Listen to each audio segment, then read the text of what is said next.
Welcome to the Freeman's Podcast. I'm your host, Joel Whitmire. Join us as we explore liberty, truth, and current events from a biblical worldview.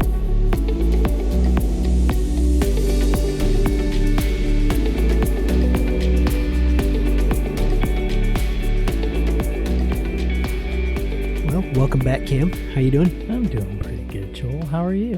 Doing good. I feel like we did this yesterday. I know. It feels like just yesterday. More like 10 seconds ago. Exactly. Literally. Yep. No. Yes, it was 10 seconds ago. So, here we are, part 2. Mm-hmm. We're going to pick up where we left off, discussing the Roman Republic. And as we discussed, the Republic was everything. Yep. It wasn't just the government or structure, but it was just the entirety of Roman civilization. Mm-hmm. That was what they understood the Republic. So terms like "for the Republic" meant for everything. Meant everything. It was the government. It was social order. Mm-hmm. It was cultural understanding, religion, all of that combined into one. Yeah.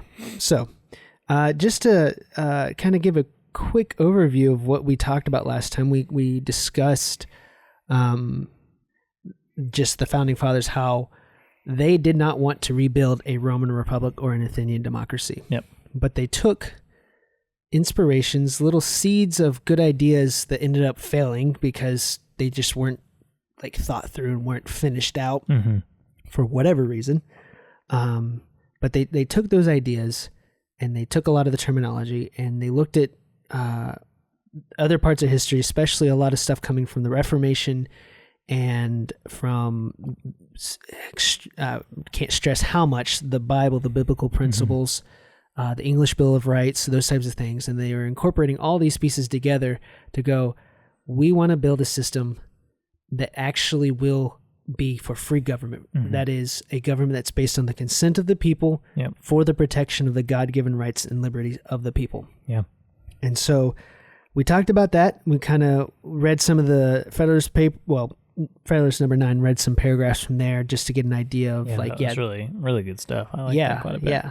Hamilton was very eloquent. Mm-hmm. And then got the opportunity to interview you, and we're going to pick up on that. But we went through just some of the history on Rome, some of what it was to be a republic, how it became a republic, how they got rid of the Etruscan. Wow. Yep. I think Tuscany, because that's the region they're from. Okay. So Etruscan. I can't say it. Yeah. Kings. So they got rid of them, established a republic. They had, the senators were from the patrician class, which is the higher class, and then the plebeians elected the patricians to be senators, and then you had consuls who were kind of military dictators, generals kind of things, elected by the plebeians from the patricians, and then every once in a while you'd have a dictator. Yep. Okay.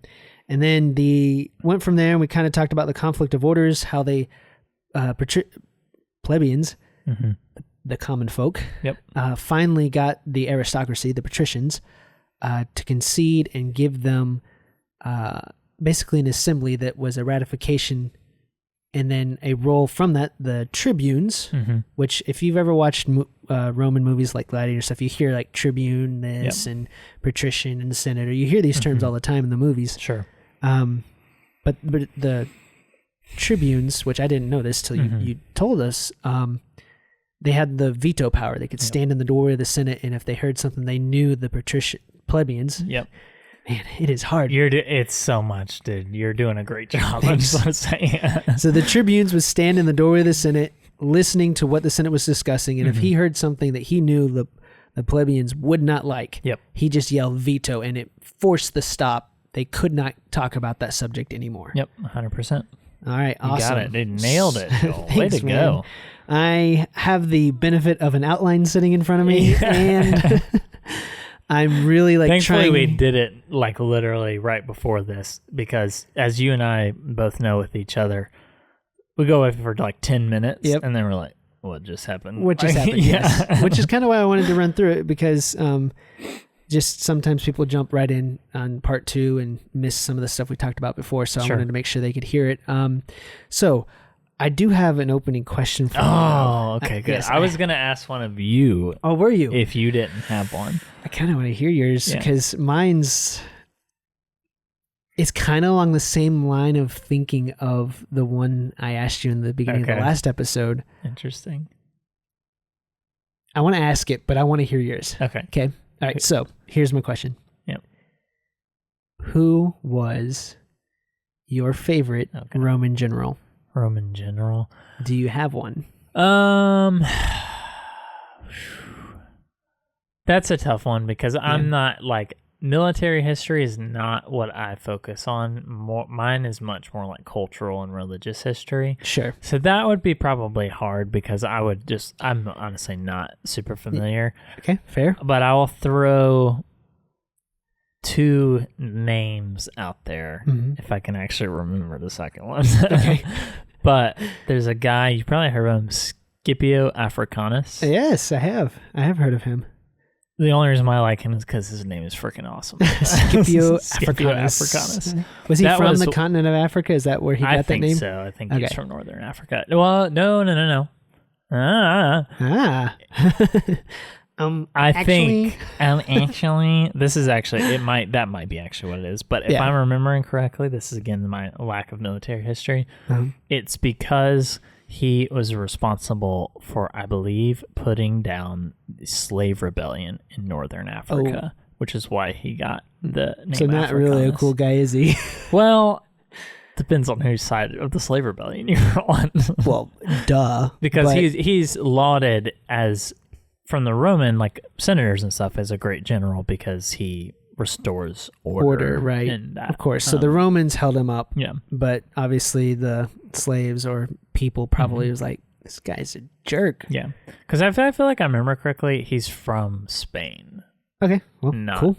You know more about it. I knew the name. I didn't know he was involved in putting down a slave rebellion. I didn't know you know Spartacus. Yeah, I know Spartacus. He's directly involved in defeating the slave rebellion. That's why I know, because that's why I know the name. Yep. Because I knew Spartacus and the general who defeated Spartacus finally. Yep. And then so the other people that were involved with that are these 2 people, Marius and Sulla, which we're going to talk about either in this episode or the third part, depending on how long we blabber on in this one. Okay.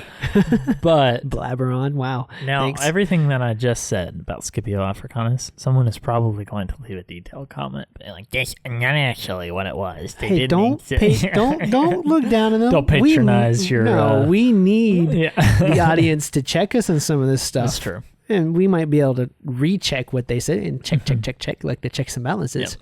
But they're free to, and I hope they will. Please leave comments. If we get something wrong, feel free to call us out on it. Yeah, please do. And if you do correct me on my Roman military history, I will not be offended because it's not something that I'm very good at remembering anyways. So the other name I was going to throw out because I remember it is a Roman general by the name of Germanicus. Germanicus, what a name. Their names are legit awesome. But the reason why I wouldn't even say I like Germanicus, I think the reason why he's notable is that he's the only non-emperor to get his name added into the imperial name.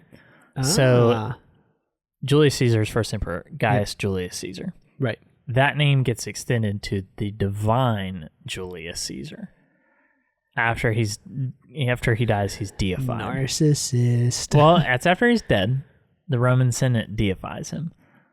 What's okay? That's fine. I'm trying to think of a word for the Roman Senate. What would you say that when you try to deify a human? It's called "His son is now the emperor. Please don't kill me. Your dad was a god." But that would do it. There you go. Gosh. So more or less, that's probably I know. But so then. So you have this is not in the outline at all, but we're gonna do this part of Roman imperial history. But then you have Augustus. So we talked about this in the first part. His name is Octavian, right?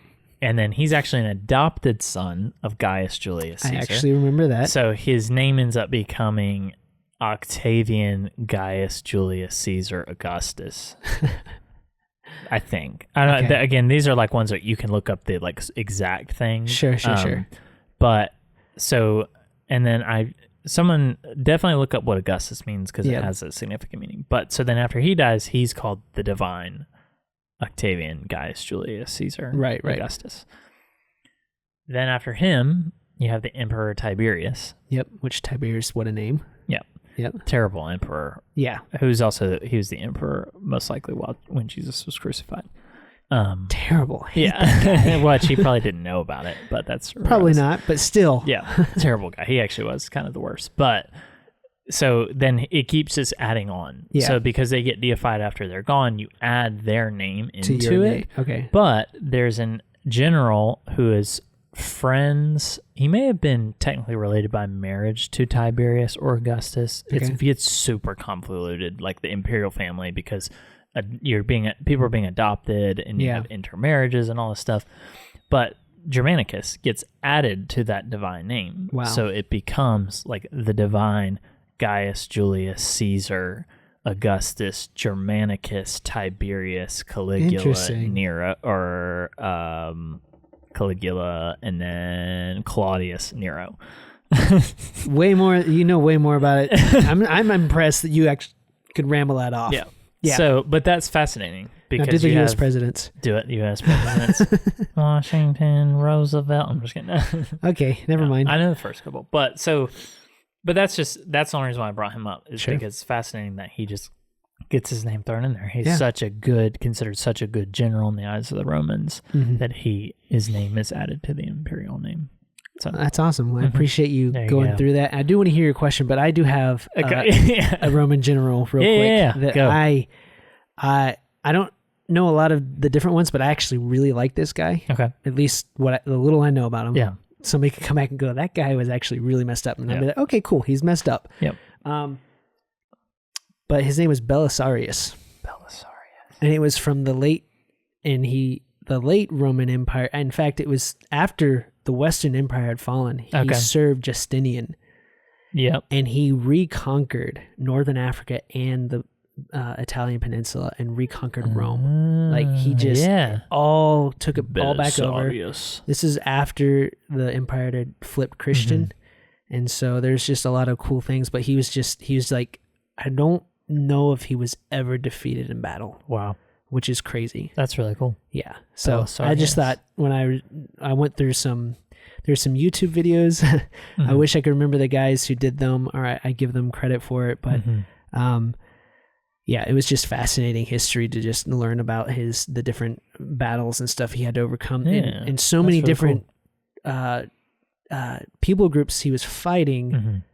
So many different tactics he had to change because he was facing so many different tacticians and stuff. And it's just, and he just kept winning, and it was just fascinating. Wow. So you should name one of your sons Belisarius. I don't like him that much. Middle name. Dude, I've tried so hard when we were naming our son, whose name now is Eamon Reed Clark. I was just like throwing all these Roman names against the wall just to see mainly what my wife's reaction would be, but just see if it would stick. And I literally was like, what about Gaius Julius Caesar Augustus? And I did the whole name, and then I was like, Clark. And I don't even think she looked at me. Like, she was just kind of like, I'm just going to wait for you to just move on. Are you done yet? Like, are you done? Yeah, like, did you have your fun? Did you not realize that I wasn't listening and that it's not going to happen? Yep. Yeah. And I was like, I know. I just wanted to say it because I thought it was funny. Yes, of course. And just for Maura's sake, Maura, when you do listen to this, because I know Cam doesn't like listening to it, but when you do, I'm right there with you, and I fully support you standing against those Roman names. Yeah. Well, then, okay. Well, we got to talk about this because you brought it up. Okay. Then she brings up the name Atticus. What? Like Atticus Finch from To Kill a Mockingbird. Oh, gosh. Okay. Which is like a whole, like, triggered. So Maura, now I'm just going to say this. I'm against you on this. So, but then what I told her, I was like, the name Atticus is just the Roman word from the people of the region of Attica in Greece. All right. You're both nerds, and y'all need to, wow. Okay. Yeah. Anyways, so moving on. It was a good time. Yes, moving on. We have a lot of fake arguments. Yeah, I know it's not where real. We just both argue about something for no reason. You're laughing about it. Yeah, it's silly. I got it. Exactly. So what was your question? I'll decide if I want to answer it. I was going to ask you, you can rapid fire it if you want, because we're taking forever. We are. We are. But it's okay. It's good stuff. I'm having a great time. So I am too. It's good. But I was going to ask, what is your favorite Roman emperor? That would imply I knew them. I'm interviewing you here, is it buddy. Nero? Oh, heck no. No. There were, the little I know, there were a few Roman emperors who after, and it usually happened after a terrible one who would persecute the Christians, that the next one is like, we're not persecuting the Christians for multiple reasons. And some of them, I might look at the reason, I'm like, that's a stupid reason, but I'm glad you stopped. Yeah. And so the emperors that did that, I think, I could be wrong, but and you can correct me or somebody can correct me. Did Marcus Aurelius, he put an end to the persecution of the Christians, didn't he? It was pretty light under Aurelius. Or he just kind of was like... Domitian is one that was really bad. Yes, and so was Caligula and Nero, obviously. Augustus persecuted Christians too. Nero was really bad. You get into a period called the Four Emperors, or the Four Good Emperors, sorry, and it's like Nerva... Trajan, Marcus Aurelius. Nope. Nerva, Hadrian, Trajan, Marcus Aurelius. Okay. And the persecution gets a lot lighter during most of their reigns. Because some of the other ones were like, had passed like edicts to wipe out Christianity. And these guys like overturned those edicts. Not that they were like, hey, stop. They was just like, well, stop trying to annihilate these people. It's not doing the empire any good. It's not doing us any good. Just stop.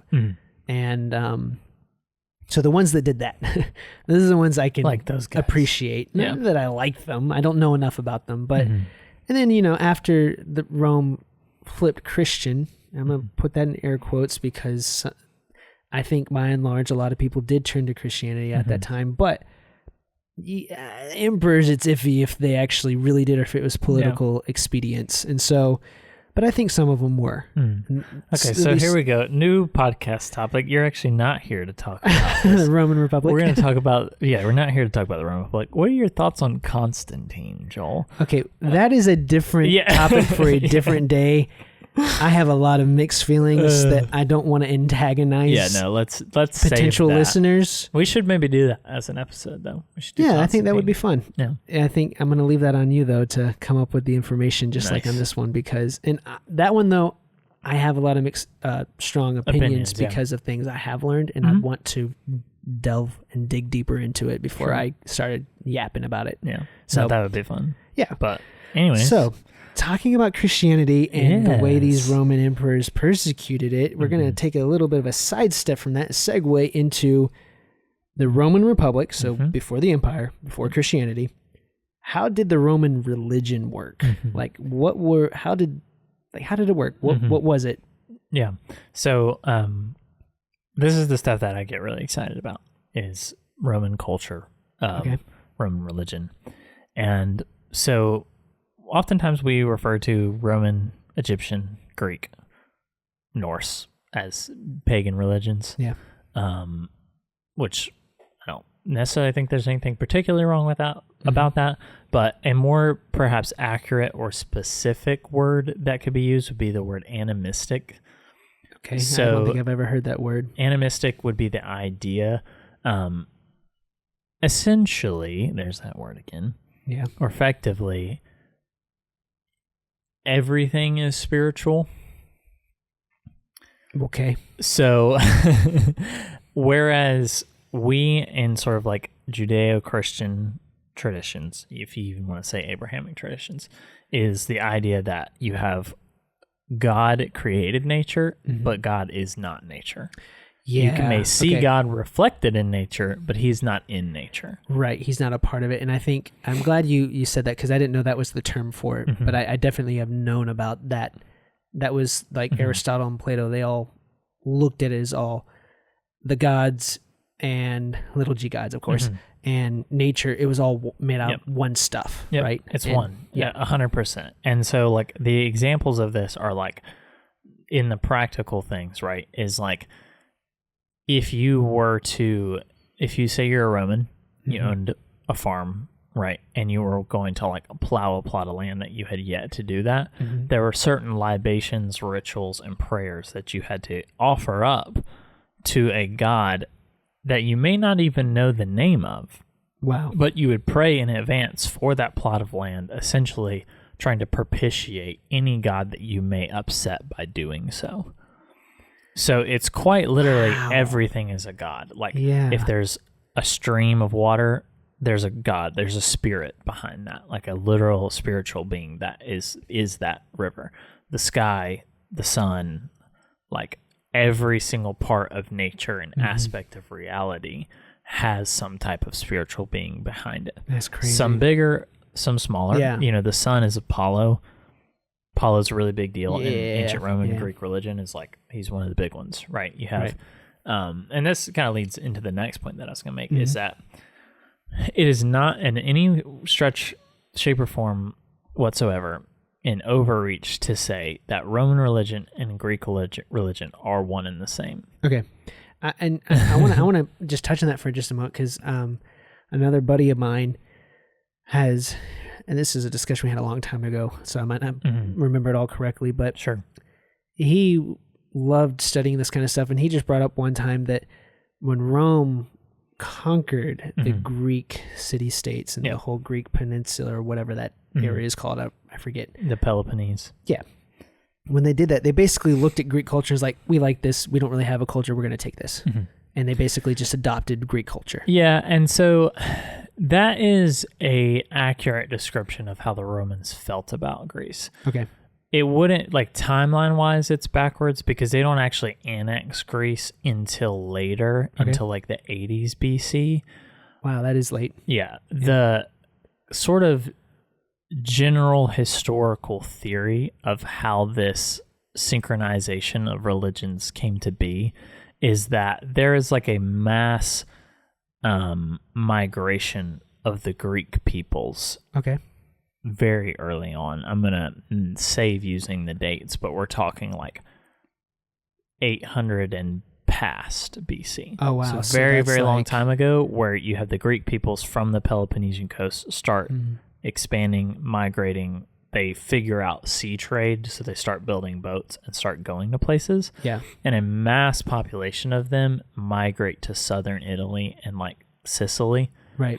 And they end up then making their way into like the actual southern boot of Italy. Right, because they have the colony there in Syracuse is over there. Yeah. Yep, exactly.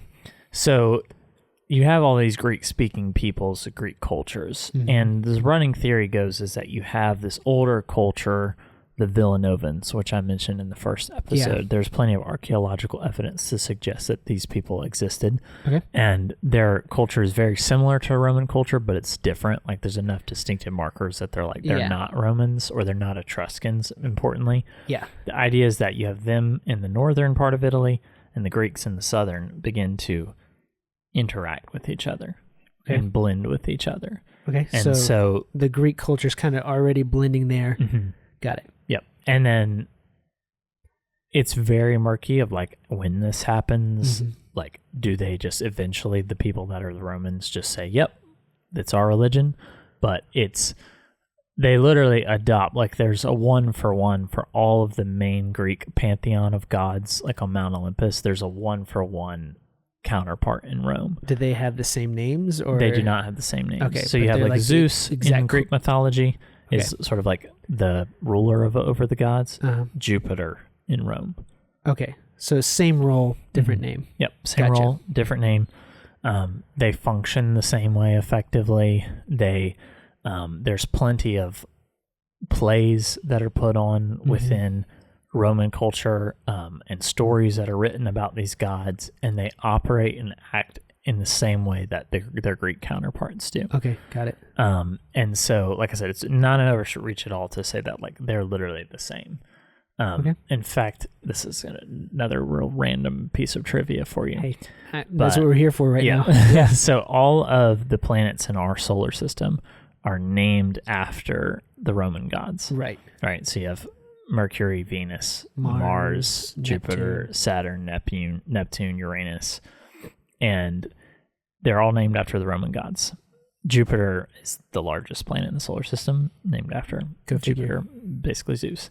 The moons of all of the planets in our solar systems are named after characters in the Greek myths to the counterparts of the Roman gods.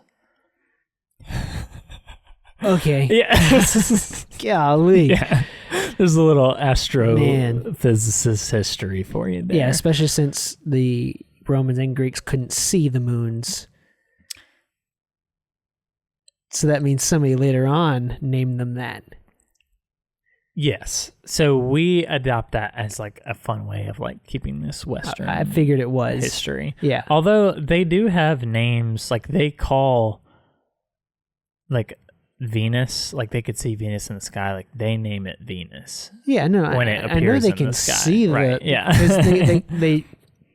the planets, they may have called them wandering stars or whatever, or not really wandering stars, but they have trajectories and because they're a part of the solar system, they have traceable tracks, paths, and you can see so them they're like, at different okay, times these of are year different, like they're that. brighter because they're closer, Yep. and so so they recognize them. I mean, it's also like the idea that like the heavenly bodies are also back to this idea of animism, like they're literally the gods themselves. Right. So it's just all crazy jacked up ideas. Yeah.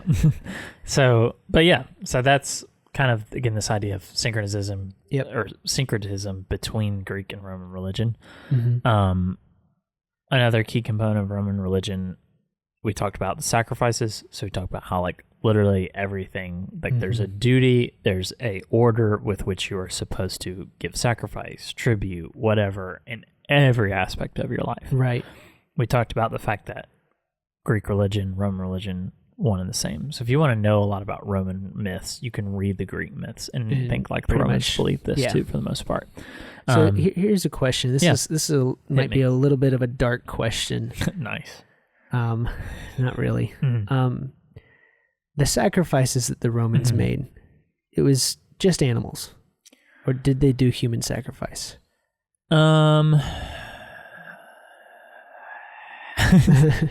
So to my knowledge, here we go. I know the answer to this question. Okay. So the concept of human sacrifice in the way that we might think of, like you literally take a human, you put them on the altar, you kill them, like you spill their blood for that. Kind of like the Aztecs. Yeah. I'm not an expert on Aztec religion, so I don't know. But yeah, it's dark. Yeah. So that doesn't exist. Okay. But there is a few instances of stories where there's an instance specifically, I can't remember his name, but there's a general who offers his life up as sacrifice for his troops in order to win a battle. But the idea behind that is like you are, instead of offering an animal to propitiate the gods, that doesn't seem to be working. Right. And so he literally says, like, I will put my own life on the line. So much, in fact, that he says, if I survive, you will know that the gods did not accept our sacrifice. Wow. And he just charges head on into battle. Okay, so that's a lot different than forcibly like killing a bunch of prisoners, because that did happen. The Aztecs did do that kind of thing. Yeah.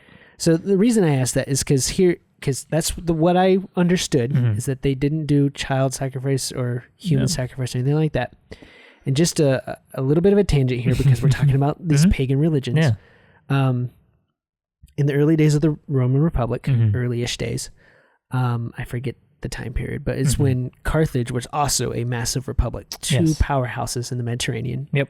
And you had Hannibal and the different consuls who faced him and failed all the time.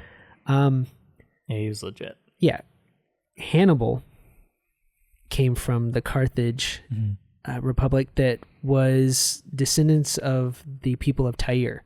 Okay. That got allowed to be wiped out. I think it was the Assyrians who wiped out them, and they were literally Carthage on the northern coast of Africa was a colony from there. As judgment came, and then they fled, migrate out.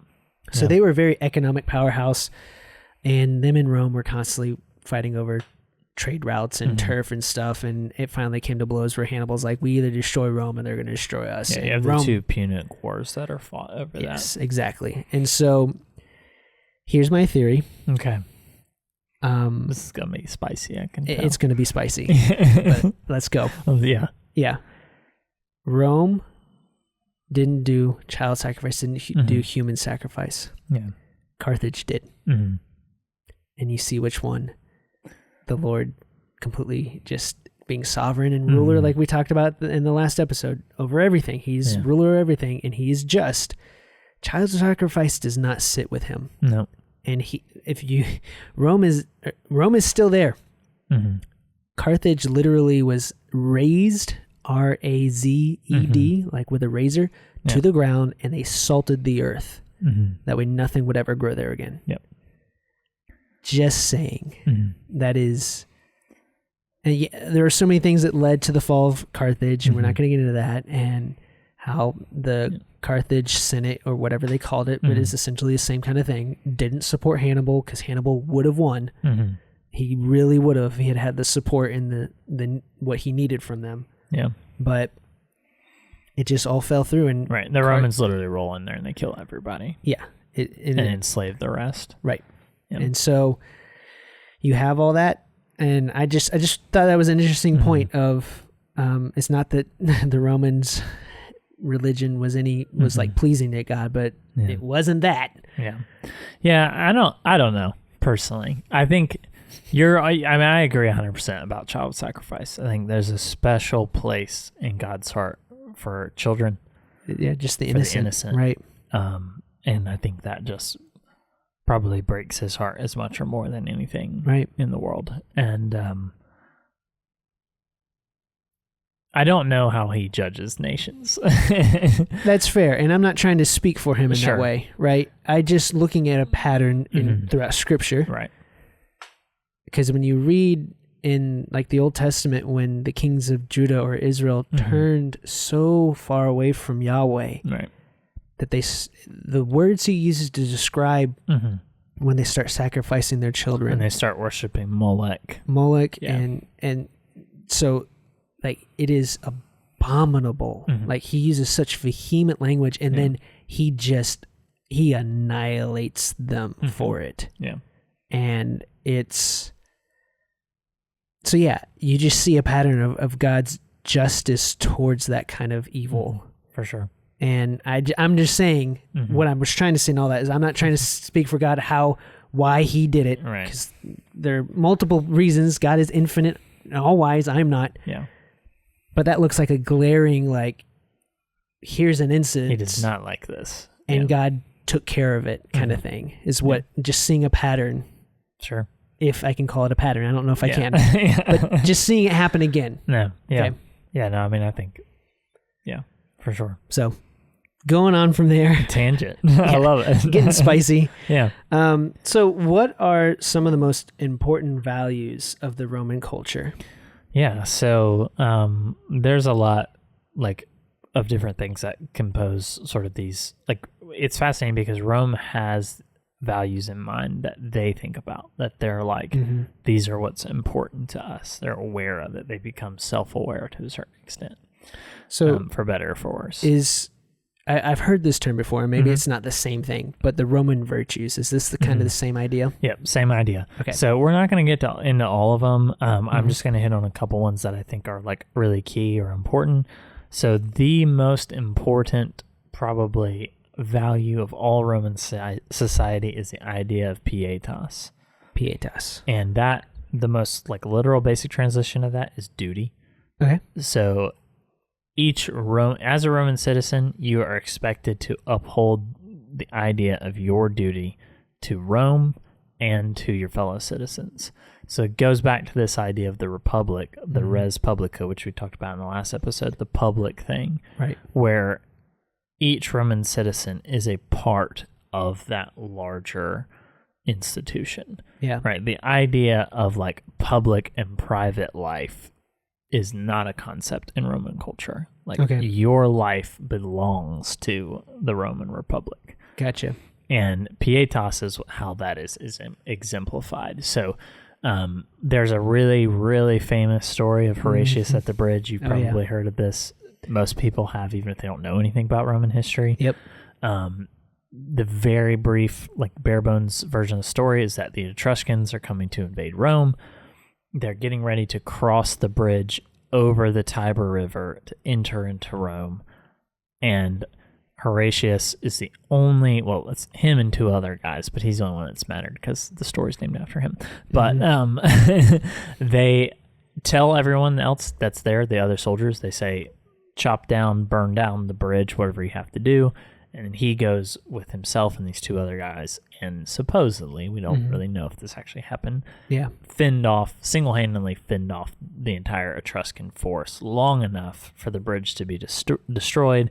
He then jumps into the Tiber River and escapes, and then is seen as like this, the hero. Yeah, just this hero in Roman culture. And that is the picture of what? That is the epitome of the value of pietas. Pietas. Because he... the value there, right, in that story is that, like, he put himself, or not himself, he put the society, he put the republic, he put Rome above his own life, right? He valued the, the body of Rome more than himself. His own life, right? Right. And he understood his duty as a soldier was to fight, even when it, like, clearly the odds were against him, right? Like, he's like, I'm going to go literally fight these people by myself. It's nonsense, but that was his duty, right? Like, that's what was expected of him. I wanted to read this quote because there's a famous quote from, I think it's a poem by Thomas Babington, I can't say his last name, Macaulay? Okay. Macaulay? Yeah. Sorry for anybody who knows this, and I'm just butchering it. This is Winston Churchill's favorite poem, by the way. Is it? Yep. Well, it doesn't surprise me. Yeah. Because Horatius, the captain of the gate, I mean, what a title. But this is the quote. To every man upon this earth, death cometh soon or late. And how can man die better than facing fearful odds for the ashes of his fathers and the temples of his gods?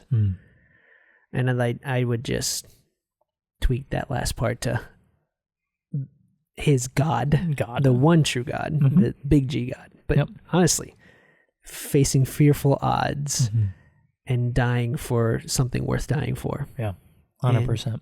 I mean, it's a super cool story, right? Like, it's just this epitome of understanding, like, willful taking up of your responsibility for your society and for, like you said, some higher good. However, I'm going to argue the negative side of this too. Okay. This concept of pietas is the central thing that the Romans feel that the Christians are violating. Oh, man. And it's probably the number one indicator and motivator for why they feel justified in their persecution and murdering of the Christians. Wow. So, and there's... I like to say, like, every evil act is done with reasons, right? Like, and the logic behind this is that one of the biggest criticisms that Roman culture has against Christianity is that this idea of pietas, you have a duty to your society. You belong to this public life, is that Christians don't like to live in the public sphere. Okay. And that's how they're at least perceived by the Romans, is that they live in these private communities where they like to gather, and it's literally like they describe them as like huddling together in houses like rats. Wow. Hiding from public life. And the rationale behind this is that, like, if you don't have anything to hide, why are you doing it behind closed doors? Sure. The simple answer is that because you will crucify me if I leave my house. Right. But that's sort of the rationale where pietas can be seen in, like, the negative light, is that it's pietas can be used as, like, irrationally to be like, no, like, you're violating, like, your duty as a Roman by worshiping these other gods. Which is really interesting because our first apologist in the church in Christianity came from them arguing, like, look, we are the best citizens. We're the ones who are willing to do everything we can for the sake of everybody else. Except worship your gods, except worship Caesar. And so stop. We're model citizens here, Right. and they were, Mm-hmm. right? And so I think that's so interesting because as Christians, what is it? What we get it all the time. What is the greatest commandment? To love the Lord your God with all your heart, soul, mind, and strength, and love your neighbor as yourself. Yeah. Is just like the first. And so it's like, I forget which of the epistles it is, but it's where Paul tells them, do good to all, especially to the household of faith. Mm-hmm. I think it's Paul, maybe it was Peter's letter, but Mm-hmm. but that's just like the concept of, it's like, go be a part of where you're at, go be a salt and light, go preserve righteousness and truth in these places, and share the gospel, make disciples. Yeah. And so it's just this, they're the exemplars of true pietas. Yeah. Yeah. So, but the Roman argument against that is that, so Justin the Martyr, Yep. you mentioned, he argues that the emperor would judge Christians not on their name alone by being called a Christian, but be judged on their merit, like as Roman citizens. Well, the Roman rationale is that you say you'll be a good citizen, except for you are unwilling to sacrifice and worship the Roman gods. Right. Romans believe that they have received what's called Pax Romana, which is the Roman peace. Right. They have essentially gained their fame, rule throughout the world, and control over, basically all of Europe because they have garnered favor with their gods. Gotcha. And so to not worship them is to invoke potential wrath from the Roman gods by not giving. And so mess up their peace. Yeah. Yeah. Exactly. And I've also just kind of like building on this whole discussion of the Christian persecution from the emperors, which these values that we're talking about were founded in the Roman Republic. Yeah, they're deeply carried rooted into, and so we're kind of we're just acknowledging we're deviating bit. from the Republic for a minute. But the number one thing, you kind of talked about pietas, and so I won't say the number one thing. Yeah. But one of the biggest things that I would include to why the empire turned against the Christians is that in the empire, any religion was welcome because they all were going on, right? As long as the emperor said it was okay. And the Christians were saying, well, no, Christ is king. We bow to him first. Yeah. And then we can bow to you as long as you don't tell us to obey him, but we have to bow to him. And the state was in the position of God, literally, with the emperors being deified.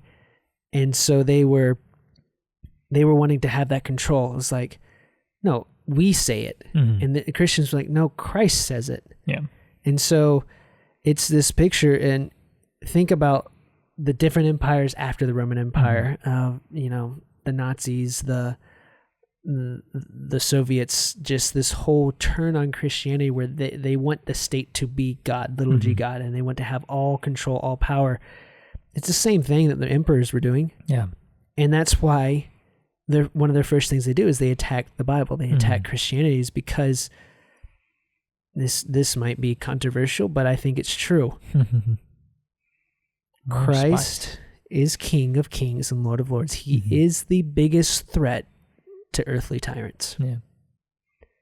And the tyrant behind the tyrants, the enemy, Satan, Unseen the devil, the unseen, they know it, which is why they turn the earthly tyrants like puppeteers against Christ. And Christ will be victorious every time, and he has been, and he will be until he comes back and completely ends that cycle of evil that rises up, persecutes his church, and then he comes in with some means to deliver his people. Time goes on for a little while, it's good, and then it comes again. Yeah. But Christ always conquers the tyrant. It's true. And we talked about this a lot in the tyranny episodes. Yeah, we did. So I'd highly recommend people listen to those, because I really enjoyed making those, and we got into that idea of like authority of state versus the authority of God. Right.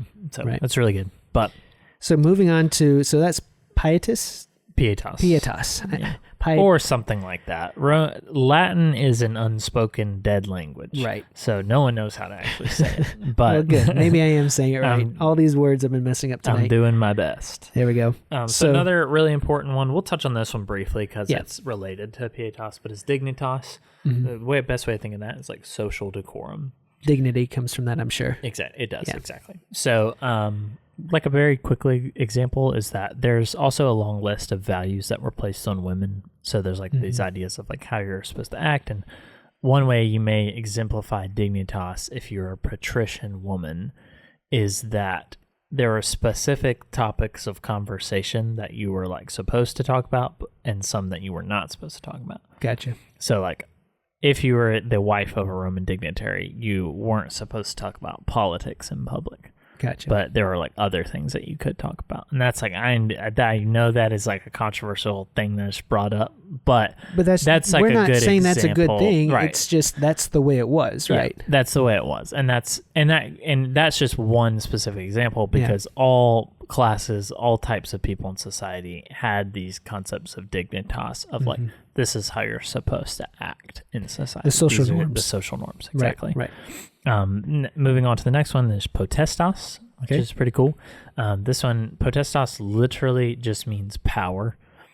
And so you have these different examples where the potestas can be used in a positive way or a negative way. Yeah. So oftentimes rulers are criticized for their use of potestas because it might be an overreach of their use of this power. Another example would be so like the father in a household had pater potestas, so like power of the father, where you had the right to control or you have power over your household. Gotcha. To make decisions. Your unmarried children, fall underneath your, authority within the household and things like that. We also talked about in the last episode, we talked about Cincinnatus. Yep. He would be the example of the ideal use of potestas because he gets the power, but then he lays it down willingly. Right. So uses it correctly, and then when he doesn't need it anymore, stops using it. Yep, exactly. Yeah. So just saying, if any, you were thinking. Oh, I was just thinking like any politicians here in the U.S. ever listen to this, maybe you should take a note from Cincinnatus. Yeah. Cough, cough. Yeah, cough, cough. All right, so we have, I'm going to use the English word. Okay. We have duty. Yep. Dignity. And power. Those are the three we've talked about. Those are the three virtues so far. Yep. And then you have another one here. Yeah, so we have libertas. Libertas. That's where we get our word liberty. It's probably my favorite. It's really cool. All of, the English derivatives that we get. Pietas, piety. Right? That's baked into exactly that what I was thinking. Yeah. Is piety. Exactly. So libertas is the idea of liberty. You could go 1,000 different ways. Liberty is like one of the most high values in Roman Republican culture. One of the biggest examples is we talked about in the last episode that Rome, expels the Etruscan kings from rule over them. And that the way they describe that is that they earned their libertas, right? Their freedom from the tyrants of the kings.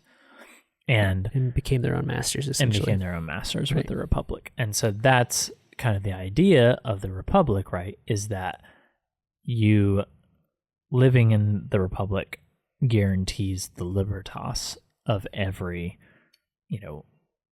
male citizen within the society. Right. And that applies to both the patricians and the plebeians, although maybe the plebeians don't always feel like they have libertas. They had to go on strike to get their concessions. Yeah. So I think, if I'm not mistaken, these virtues were deified, were they not? Yes. To some degree, or maybe all of them were? So that would be a good question. I don't know if I could say they all are. Okay.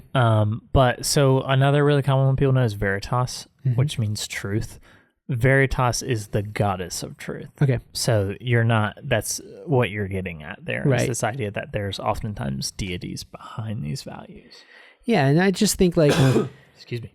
these virtues, because virtue itself is a mixture of some Latin words. I forget exactly what it means, but it has the idea of like what a man should be. Like that's like virtus or something like that. I can't break it down. I'm not a Latin scholar at all. But just that idea of these values, these virtues, just as Christians, and you look throughout Christian history, when Christianity would take over era, they would just, abolish anything and everything pagan most of the time. Sometimes there's synchronization that was bad, and call that out when it happens. And it's good and right to get rid of the pagan when people really turn to the Lord. But these virtues, these are solid ideas, and a lot of them are in the Bible. Just because somebody came along and deified them and made them pagan doesn't mean the idea is a bad idea. It still might be a good idea. Don't worship it, and don't, even today in our world, like, don't worship liberty. Right. That can be a tendency from a lot of people, well-meaning, but they can basically deify in our day things like liberty and rights and these things. They can put them up on such a pedestal that they make it the most important thing. They are so important, but they are not the most important thing at all. Yeah, I mean, even the concept, right, to deify something, what does that mean? It means to just worship. Right. So while we might not think that we deify things in our modern age, we don't think of them as literal gods like the Romans might have. We do worship them in that we place them at the highest possible value. Right. And I think one of the things that I think is so important about and why I wanted to talk about these values is, and why I brought up the whole thing with the Christians to begin with. Sure. Sorry to go on that tangent. I know it was a tangent, but there was a reason why I brought it up. Yeah. And I think that there's sort of a movement, and maybe it's not even a movement, it's just something that's been in Western culture, is we can tend to idealize ancient Rome. Yep. Right. We can idealize this like pietas and like your duty to society and freedom and like all these kind of things. And then we equate them with the same principles that are found in Scripture. Yep. And while the concept of having like a duty to your family, right, a duty to your neighbor, to your country, church, right, like clearly that's like a scriptural it's concept, all in the Bible, right? But what you see in the Roman experience is very often these values take precedent over something like justice. Especially in the experience of the Christians. Yeah. Right. We're going to judge you by the fact that you are a social deviant to us, not based upon your merit. Yeah. Or based upon how you treat people or something like that. Yeah. Can't imagine that happening anywhere else. Yeah. Seriously. And I think that there's a that idea, right, of like,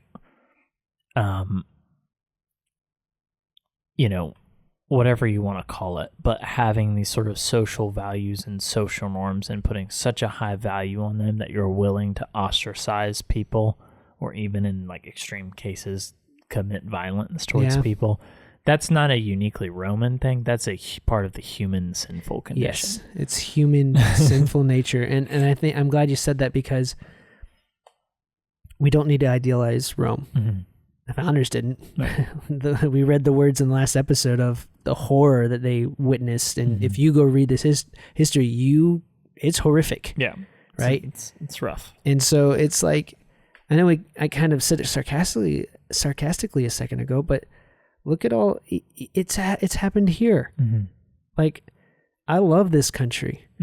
I hate the way that segregation happened. I hate what happened to the Japanese Americans during World War II. Like, those things should have never happened, but that's the same thing. And so virtues, they go to everybody. You love your neighbor because you love God, and in loving your neighbor, you're loving God. And so you stand up for the rights and liberty of them all. That way, true justice can happen, and people are being judged on their merit, not on you're a social deviant. Right. And I think this is like such a problem in our culture today. If I can have 30 seconds of like a soapbox, and I think this is like across political lines on the right and the left, is that truth is sacrificed for the sake of just like belonging to the group. Yeah.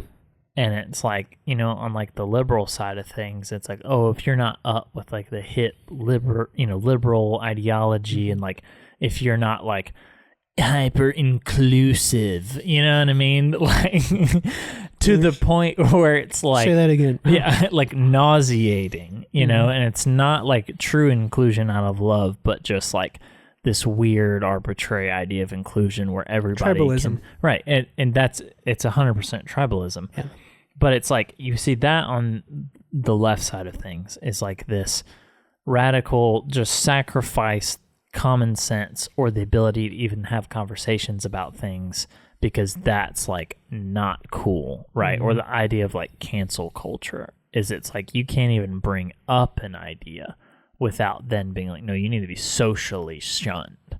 Yeah. And then there's no forgiveness. There's no forgiveness, right? And it's like that is a trap that can be fallen into. Well, and I want to say one more quick thing. Go for it. Because I don't want it to just be the bash the liberals. I want to bash the conservatives. I was actually too. Go ahead. But not actually to bash anybody. But it's like I think the trap on the conservative side thing too is you can kind of have this same tribalism where it's like, oh, like these silly liberals, and like we probably even make jokes, like ourselves, but it's like you can very quickly go down to that same idea of like deifying conservatism. Yeah.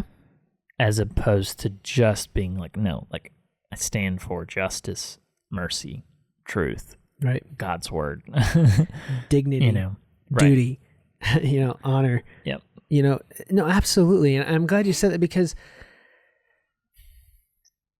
especially from a biblical worldview,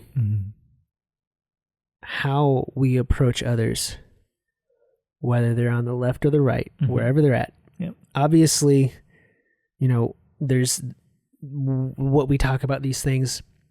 We're coming from a biblical perspective. We're trying to, it's what most people would say conservative values. Obviously, that's what's going on. Right. Thing is let's say the liberals, I love them.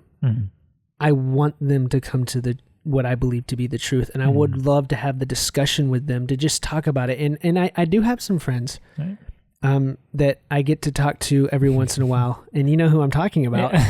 No, I know who you're talking about, but I saw your face. Like you were picturing their faces. I was picturing this one individual's face. Like I love him to death. We do not agree, but we have some of the best conversations because I give my opinion. He knows where I'm coming from. He gives his opinion where he's coming from. I let him know what I believe the truth is. He lets me know what his opinion is. Yeah. And we look at each other and go, well, I disagree with you, but thank you for listening. Right. And 100%. And that's like people, both sides, people are just not going to listen to you. People are going to be jerks. Okay. I'm still going to love you. I'm going to respect you because you're made in the image of God. Right. Exactly. But I would hope you would be willing to listen because I would be willing to listen to your point of view. Yeah, 100%. Right. And then you get into the spiritual side of things. I don't always get super deep into that on this podcast, but just because you're in conservative doesn't mean you're saved. Oh, please preach it, brother. Oh man, I remember we had a friend. He was a congressman. One of the few I would say that I just solid guys. I say few. I don't mean to bash everybody like that, but just he was walking down the hall one day and he was trying to evangelize this aide who was walking. It wasn't like one of his aides, but it was just another guy. And he was asking about if he was a Christian or not. And the guy looks at him and goes, well, of course I'm a Christian. What do you think I am, a Democrat? And it's like, what? Yeah. That was his, it's just but that's the mentality. So when you said that, I was like, preach it, because Republican doesn't mean Christian. Democrat doesn't mean Christian. No. Christian is Christian. Yep. Christ is King. He is King of Kings, Lord of Lords. We follow him first. And the only reason I fall one way or the other on any given issue is because I'm seeking to follow Christ and what he gives in his word, the principles he lays out. Do I do it perfectly? Yep. But as God shows me grace, I want to show other people grace who don't get it perfect. Yep. Amen. So Did not think this was going to go there. None of that was in the outline. At all. But good stuff all the same. I wanted to put a point on Libertas because I'm going to give a plug to this every time we talk about liberty, anytime it comes up. So for our listeners, I invite y'all to go listen to our episode on liberty because we go into a lot of depth there. But I just wanted to restate that definition of liberty. We haven't done it in a while. So liberty is not the license to do whatever you want. Liberty is the ability and responsibility to do all that God says is good and right, and to enjoy all that God has given us to enjoy without the oppression or tyranny of another individual or government. That's liberty, and that's a good thing. Don't ever deify it. Don't make it an idol. But it is a good thing, and it's worth standing up for because it's one way we can actually, it's a standard by which we can judge oppression and or the justice of any given thing, right? Yeah, that's a good way to think of it. All right, so moving on here, I think. How much you want to get into before we break this for a third episode? I think honestly we're actually gonna go ahead and take another. I think it's a great place to end. I think it's a great place to end this one. So we weren't intending to make this 3, but I think we have a really good, exciting end. In mind. I don't know how much longer. It might be a shorter episode, but that's fine. Yeah. But we're gonna talk about in the next episode. Get ready for it, guys. Yep, it'll be good. The Republic became an empire. Ding ding ding. Dun dun dun dun dun dun. dun I wish I have one of those little music boxes. You know, the ones that like ding ding, but it plays the Imperial Do you March really? when you turn Oh my gosh! I'm glad you didn't bring that. Yeah, I should. I would have just sitting like. Ding. So, be looking out for the next episode. Thank you so much for listening. Thank you again, Cam, for all the prep work, everything. I'm learning so much, and I'm loving it. And awesome. I hope our audience is too. So, yeah, thanks, man. Cool. And thank you, guys. God bless. Thank y'all. Thank you for listening to the Free Man's Podcast.